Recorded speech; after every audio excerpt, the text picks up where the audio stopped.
So this lady's been to several different shops and no one has been able to figure out her AC issue. So I have the AC on, obviously we're on low, AC is selected on, recirculation is on, but we're barely at, does that say 100 degrees?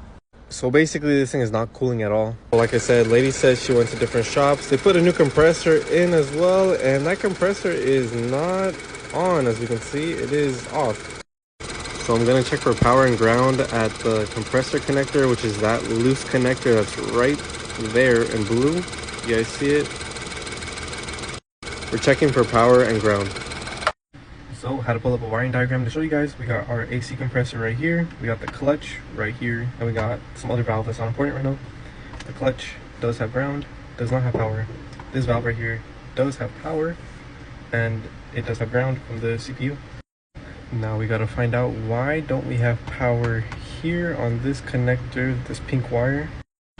Now the interesting thing is that it goes into this module right here, the smart FET, which is this thing right here. It literally says FET supplies power voltage to AC compressor magnetic clutch. So it's like basically its own little computer. So either we have a wiring issue on this pink wire or this thing is bad, the smart FET. Now I say that because we have power on this blue cable and we do have ground. But let me hook up the scan tool, see if we can communicate with this. Alright, hook into the launch scanner, see what we get. Alright, it's doing its thing. We got a few codes, but the most interesting code we get right here is the outside temp sensor.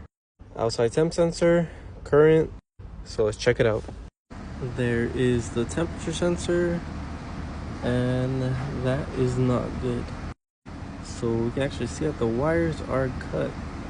And now that I'm noticing, we can see right here, our temperature is not reading at all.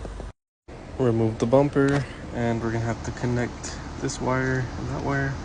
Alright, so for the meantime, I did put butt connectors just to see if it's working. So, looks like our compressor is on. And sure enough, our temperature is going down. We're at about 50 degrees. Rescan for codes, no more codes. So it turns out it was a wiring issue this whole time. I call that a fix.